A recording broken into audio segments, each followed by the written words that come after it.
All right, so let's talk induction. We've just got a few more slides here to finish up today's lesson. So I know y'all been kind of hanging in there, a lot that we've talked about today. So generating electricity from magnetism is called induction. So when we talked about generators, those changing magnetic fields generate electricity. That generation of electricity is called induction.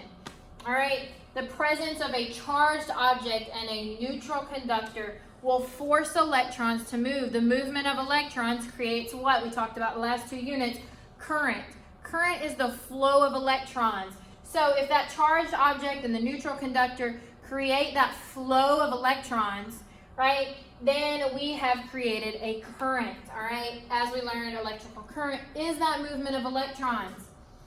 So a magnet passing through the solenoid, which is our lovely little wire coil, all right, generates an electric current, but only if the magnet's moving, all right? So down here you see a magnet and it's going back and forth in this coil.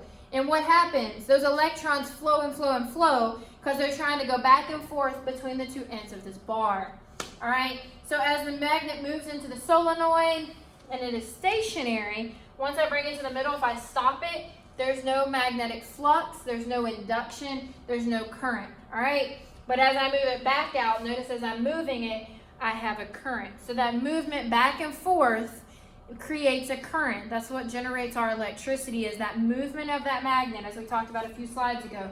That movement of the magnetized material back and forth creates our current, all right? So that is induction, all right?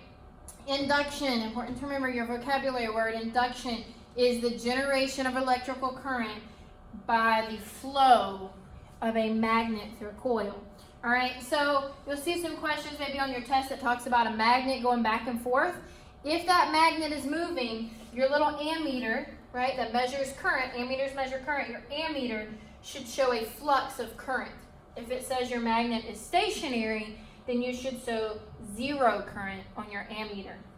All right, so induction and magnetic flux, what do they have to do with each other? When a magnet passes through that solenoid, that's called magnetic flux. All right, so as I bring this magnet in and I bring it back out, that is a flux. All right, think about fluctuating. Fluctuating means you're going back and forth. So magnetic flux is the going back and forth of that magnet through your solenoid. As a result, it creates a current. So basically flux and induction is the same thing. All right, induction is created by that flux. So magnetic flux causes the induction of current. All right, so basically creates your current. So magnetic flux depends on 3 different things. All right, the strength of that flux, how strong is your field? All right, the stronger the field, the more flux you're going to create. So if I put a really, really, really big magnet inside of here and move it, I'm going to create a lot more current than if I have a teeny tiny magnet. All right, so imagine that, putting a big magnet and moving it back and forth, right? You're going to cause a bigger change. Compared to that little magnet, it's going to have a much smaller change. All right, also the area of the coil. The more turns you have, the more of a flux you have. All right, so the greater the magnet, the greater the current. And the more turns in the coil, the greater the current as well. All right, and then the angle between the loop and the field, so how much space there is in between. So think about the bigger the magnet or the more turns in the coil, as you create that magnetic flux, there's greater induction of current. So bigger magnet, more coils, ends up with a larger current. All right, fewer coils, smaller magnet gives you a smaller current. All right, so when we talk about induced voltage, voltage is induced by magnetic flux. All right, and it's affected by Faraday's law. It basically says the faster I move that magnet, the higher voltage I've created.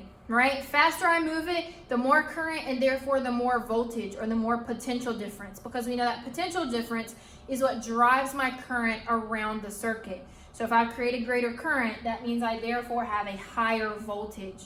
So more flux, that back and forth movement of your magnet, higher voltage. Or more loops in the coil, higher voltage. All right? So same thing when we talked right here. Stronger magnet, more coils. Faster flux, more coils.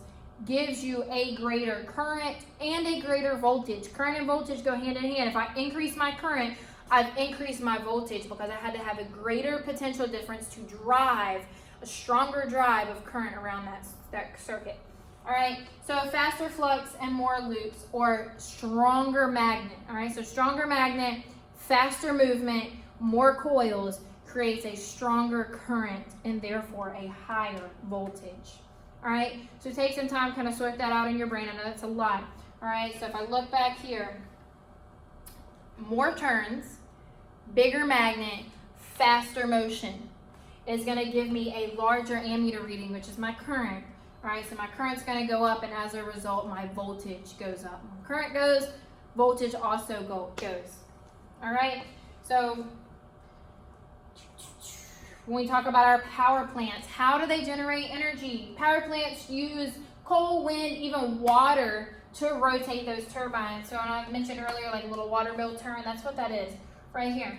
So when you see like the old corn mills, different places that used to process wheat and things so that people could make bread back in the day, all right, and sometimes you'll still see them. I believe Carowinds like has an old one set up just kind of for looks.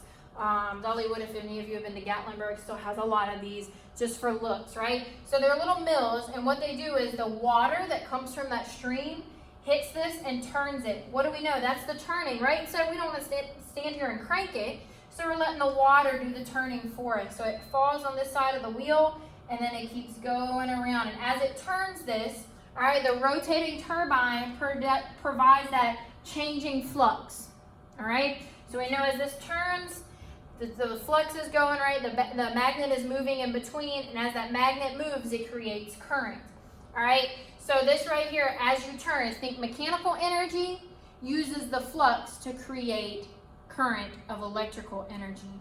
All right, so that current of electrical energy, when we go back motors, all right, current of electrical energy turns something, all right, creates a magnetic field that therefore does work. Now we're going back the other way, and we're saying as I turn something, all right, I've created a flux that therefore creates electrical current. So that's how power plants work. That's how back in the day they used to do a lot of work when they didn't have electricity or machines.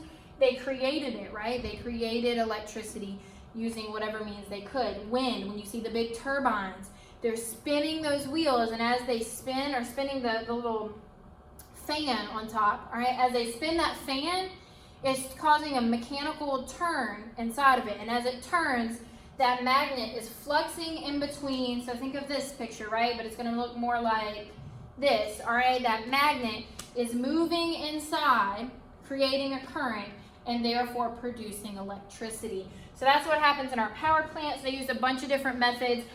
Here's a big river dam, all right? As the water flows through that dam and turns little machines at the bottom as it flows through, those machines turn and generate electricity, all right? So rotating turbines provide that changing electricity and that changing magnetic field.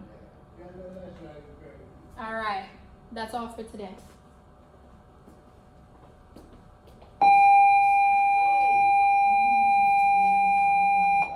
She's going to be taking the place next door. So is it okay that like now, well, we want to come visit some classrooms, but at 9:30 she can show me the rest of the day? The rest of the day, yes. Yeah, second part, okay. Perfect, yes, and then I can get you caught up with everything for Wednesday. I don't know if they told you. Yes, Okay, I just so that's perfect. So then I can